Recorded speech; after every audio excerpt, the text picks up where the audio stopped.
que dejó todo de que es un ejemplo de lucha para que Bueno, esta concepción aberrante es lo que se llama extrapolación, que vamos a ver justamente de qué se trata, ¿no? Manifiesta muchas limitaciones y causa muchos problemas. La extrapolación, ¿qué es? Trasladar arbitrariamente un razonamiento, una metodología que es útil en un campo y trasladarla arbitrariamente a otro campo que no tiene nada que ver. Pero la traslada porque te conviene por intereses.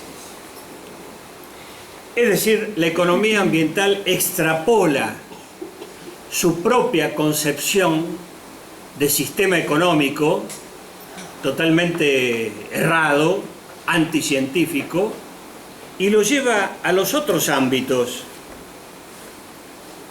Justamente esto es lo que habíamos visto antes. Distintos sistemas ubicados en sistemas mayores, más abarcativos.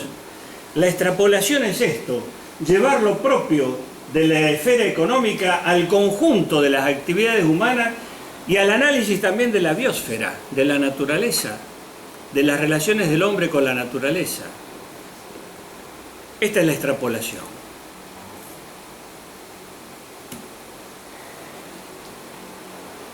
Frente a esto, ya desde fines del siglo XIX, amparándose y respaldándose en el surgimiento de nuevas y el desarrollo de ciencias naturales y de nuevas leyes, entre ellas las leyes de la física, de la termodinámica, la primera y la segunda ley que nos debe interesar a todos los economistas y a todos, que yo acá no lo menciono para hacer un tema más breve, pero lo tienen en el librito. Descubiertas a mitad del siglo XIX. La primera ley dice en forma sintética que la materia y la energía no puede ser ni creada ni destruida. Eso también le da una flor de patada a las concepciones religiosas, ¿no? Entre paréntesis. La materia y la energía no puede ser ni creada ni destruida. Está, es lo que está, siempre está. Esto creó una ola de optimismo.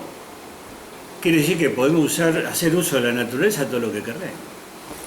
Pero al poquito tiempo se descubre, acompañando esa primera ley cierta, la segunda, que es que la energía y la materia están siempre en aspecto cuantitativo, pero va cambiando en su calidad. Hay una tendencia a la degradación permanente de la materia y la energía. Y ahora la actividad productiva tiene que ser concebida como una actividad entrópica, es decir, como una actividad que cumple esa segunda ley. A medida que la usa, la va degradando y ya no la puede volver a aprovechar. Para dar un ejemplo sencillo, tomo un trozo de carbón de piedra, necesito prender un fuego, lo enciendo y me va a dar calor, energía. Al cabo de un tiempo se me termina, se consumió. ¿La energía desapareció? No, se difuminó. Pero sigue estando, pero difuminada. ¿El carbón qué me quedó? Cenizas, residuos. Mucho se perdió con el humo, que es residuo y vapor. Ahora, yo puedo juntar el calor que se disipó, la energía que se perdió, la ceniza, y volver a obtener un bloque de... ¿no? Otra piedra de carbón, pero no lo puedo hacer. Es decir, sigue estando la materia y la energía existente de entrada, pero ahora está difuminada, está degradada. Y ese camino es irreversible. ¿Se entiende esto? Esto es lo que ocurre con la actividad productiva del hombre.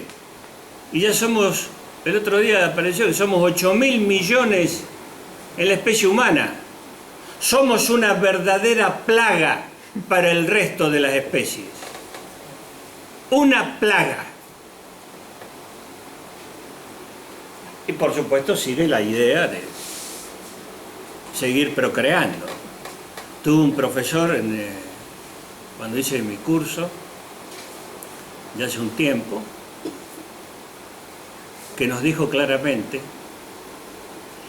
nos decía a todos, éramos nosotros mucho más jóvenes, ¿no?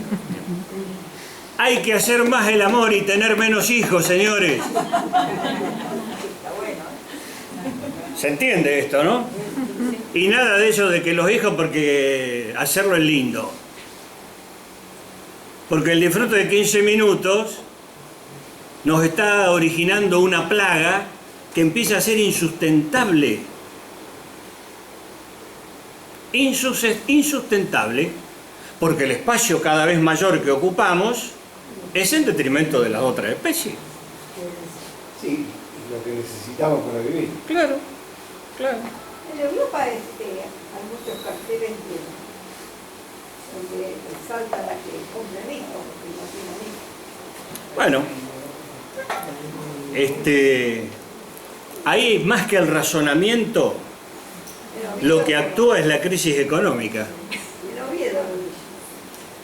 La crisis económica lleva a muchos matrimonios jóvenes a tener un hijo o a demorar todo lo que se pueda. Pero en otros lugares hay explosiones demográficas. Y este es un problema que tampoco se puede manejar a nivel de manu militari. En China aplicaron una cosa, como hacen los chinos, se cumple y se cumple. Solamente un hijo y un hijo varón. Ahora eso creó serios problemas, por eso ahora han levantado este problema. En primer lugar, porque lo que empezó a ocurrir es que cuando nacía una hija mujer, listo, se la eliminaba. Porque el hijo varón ha garantizado históricamente más el sustento de la familia que la hija mujer. Históricamente. Entonces, al tener hijos varones, y eso creó un serio problema en la pirámide poblacional. Empezó a faltar mujeres. Pero además creó otro problema, que eso también lo conocemos porque hay montones de casos, y quizás aquí haya muchos casos. El hijo único. Es decir, la falta de que nos criemos con la sensación de fraternidad, de hermandad, de compartir con tu otro hermano o con otros hermanos. ¿Se entiende? El hijo único, madre mía. Todos los requerimientos que la abuela, las dos abuelas compiten en los abuelos para ver quién le regala la cosa. Es un problema, ¿eh? Y eso empezó a aparecer en China, por eso ahora han levantado esa legislación, lograron frenar ese crecimiento y ahora con crecimiento económico, la población china, ya con otra cultura, ya va siendo mucho más urbana que campesina, entonces va limitándose en la cantidad de hijos. Pero también es la falta de educación de las poblaciones determinadas ahí. Sí, pero son las condiciones económicas lo central. La educación influye, pero fundamentalmente las condiciones económicas. En una economía agraria pobre, tener hijos es la forma de seguir manteniendo la fuerza de trabajo. Y eso dio lugar a cosas aberrantes, que lo hemos vivido con nuestros abuelos y bisabuelos, etc. De decir, bueno, hijas que se tenían para la cría del resto de los hermanos. La primera hija mujer, No se podía casar. que no podía ni casarse, ni ir a la escuela, ni nada, porque su objetivo era ayudar en la cría de todos los hijos que iban surgiendo después. ¿Viste estas cosas aberrantes que todavía se llegan a ver en Salta y en Jujuy? Hoy, ¿eh? Hoy. Así que miren si hay para avanzar en ese terreno. Lo que vos decís es que el tema de las hijas mujeres, que pocas mujeres, como es al revés que los árabes. Que los árabes pueden tener muchas, todas las que puedan tener. Ah, pero a nivel de esposa. Claro. Ah, pero eso es otra cosa. Pero aquí, habiendo menos mujeres, No de crianza, sino a nivel de esposa. Gracias, Ernesto. Bueno, ahora vamos a ver entonces esta otra respuesta que aparece, no en la economía, aparece en primer lugar en las ciencias naturales, que empiezan a ver y dicen, pero ¿cómo? La economía está cada vez más desubicada en el análisis de los recursos que necesita y del ámbito en donde deposita todos los residuos. En las ciencias naturales, en la física, en la química, en la biología, aparecieron los primeros economistas, hasta que después aparecieron en la propia ciencia económica, ¿no? Y crean la economía ecológica, ya desde fines del siglo XIX, que parte de estas concepciones, también voy a hacer alguna crítica, pero es bueno tener en cuenta que es un paso adelante muy grande. En primer lugar, es una visión crítica de la economía convencional. Además, tiene otra visión sistémica. Como vimos antes, no está encerrada en ese pequeño esquema, en ese pequeño sistema de la relación de dos polos, economía y empresa, familia y empresa, sino incluye la biosfera y más. Pero además tiene un enfoque transdisciplinario, es decir, se ayuda y colabora con el conjunto de las demás ciencias naturales, físicas, etcétera, y sociales. Esta es otra cuestión amplia de la economía ecológica. Entiende que el ser humano no hace uso de un bien, de un insumo, de una especie, de plantas o de animales, sino lo que hace uso es de un ecosistema, de su conjunto. Estos programas yanquis de la naturaleza que nos hacen llorar como dije antes, por la tortuga de la Galápago, la tortuga es solamente un eslabón del ecosistema. Al liquidar la tortuga estoy perjudicando para atrás y para adelante toda la cadena trófica, alimenticia y de manejo de la propia naturaleza. Entonces, cuando el hombre saca cobre, petróleo o lo que sea, o soja de la naturaleza, no es solamente eso que saca, está afectando al conjunto del ecosistema. Y el ecosistema, como dice acá, en esta definición, es un subconjunto natural con cierta unidad funcional, como puede ser un valle, un bosque, un lago, un río, una pradera, un estuario, etc. Eso es un ecosistema. Afectamos al ecosistema al sacarle un eslabón. No es solamente el problema del eslabón, ¿se entiende? Quiere decir que la economía ecológica,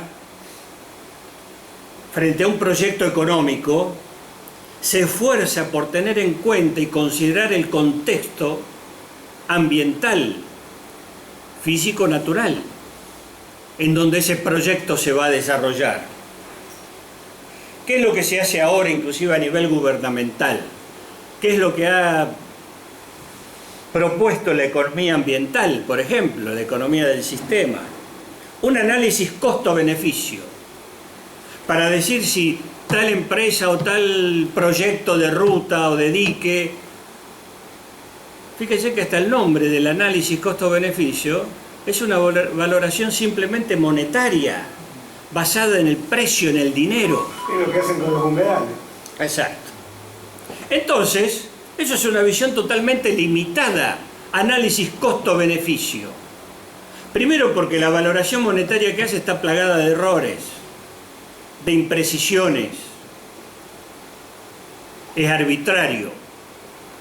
Pero segundo porque no lo podemos basar solamente en eso, en el precio. Entonces la economía ecológica se esfuerza por un contexto físico-natural más amplio para la toma de decisiones y tiene algo que es clave en un conjunto de ciencias y que la economía ha ignorado olímpicamente, la economía convencional, que es el hecho de que toda actividad implica incertidumbre y riesgo. Siempre hay un margen de incertidumbre y de riesgo. Y que esas incertidumbres a lo mejor son inmediatas, pero pueden ser muy duraderas. Y los riesgos pueden ser muy duraderos. Los alimentos transgénicos, hoy por hoy sabemos que no. Pero sabemos de acá a 20 años, o de acá a 3 generaciones, ¿cuál va a ser el efecto? Por ejemplo. ¿Acaso no estamos descubriendo que todos esos alimentos súper elaborados, exacto, en lugar del consumo de alimentos naturales, ultraprocesados, recontraprocesados, Lo que le ponen al pollo. lo que le ponen al pollo para criarlo en 25 días? Siempre esto está como norte, ¿eh? Siempre esto está como norte. En Estados Unidos hay fábricas de chancho, porque lo que hacen con los cerdos para criar cantidad de cerdos, y lo hacen con los pavos, es una verdadera aberración. Una fábrica está pensado así, como fábrica, y lo podemos ver en algunos programas de televisión. Y lo de la soja también. Acá También. Es eso. Y los alimentos ultraprocesados, totalmente negativos para la salud humana. Entonces, ante un proyecto económico, tenemos que tener en cuenta esos márgenes de incertidumbre y de riesgo. Hoy por hoy, algunas cosas decimos, no hacen mal, pero de pronto, dentro de un tiempo, se descubre algo. ¿Acaso para los piojos, los ingleses no aplicaban a los chicos de la India espolvoreándolos así, con DDT? Siempre aparece. Así lo hacían, porque hasta ese momento mataban los piojos, también empezó a matar a la gente. Pero siempre al ¿Se algo- entiende esto, no? Esto es margen de riesgo e incertidumbre, y eso hay que contemplarlo. Es decir, hoy por hoy no, pero cuidémonos que a lo mejor la ciencia siempre está en avance, en descubrimiento, en conocimiento que avanza, y por lo tanto lo que hoy no nos causa nada, dentro de 1, 2, 3 generaciones o unos pocos años, sí es perjudicial. Esto hay que contemplarlo. La remolacha y la selga. ¿Cómo? Si ustedes mueren, la remolacha y la selga, que no es la, digamos, ecológica, que no es agroecológica, tiene olor a DDT. O sea, el glifosato debe tener un contenido de DDT. Bueno, a las frutas naturales, es algo natural, las tenemos que lavar muy bien. La cáscara de la manzana es excelente, pero hay que lavarla muy bien, porque hasta le ponen cera para que tenga brillo. Es una cosa increíble las cosas que Es un se hacen. nutriente espectacular, pero no se puede comer. No, ya no. Es decir, siempre en este sistema, el norte es la maximización del beneficio. Y eso es lo que lleva a estas cosas, ¿no? Bueno, entonces surgió esta visión de economía ecológica, con estas visiones que también implican basarse en el apoyo democrático, en la difusión de los problemas. No un análisis costo-beneficio que lo presenta la misma empresa que va a hacer el dique, el puente o el camino. ¿Se entiende? Consultarle a la población donde va a haber un proyecto minero y que la población tenga acceso a toda la información, que no venga la información solamente de la empresa minera, como ha ocurrido y ocurre en Catamarca. se anulan los ríos. Entonces, Ahora igual, eso implica consulta popular sobre la base de una población informada previamente.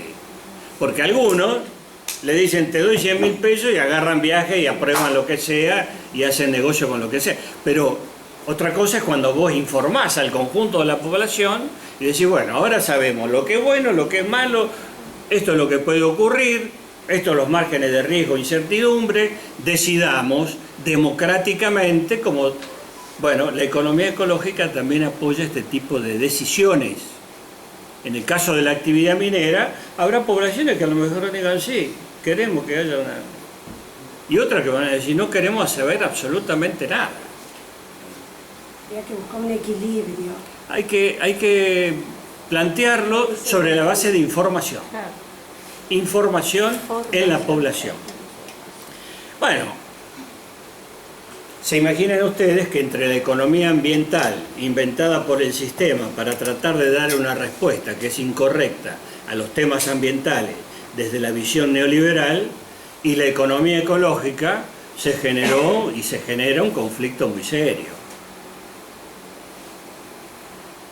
La economía ambiental está fortalecida en el ámbito académico, prácticamente es la hegemónica, predominante, y con eso un poco tapan el agujero de los problemas ambientales, tratando de dar una respuesta que tiene las limitaciones que acá expresamos y que ustedes van a poder profundizar en el librito.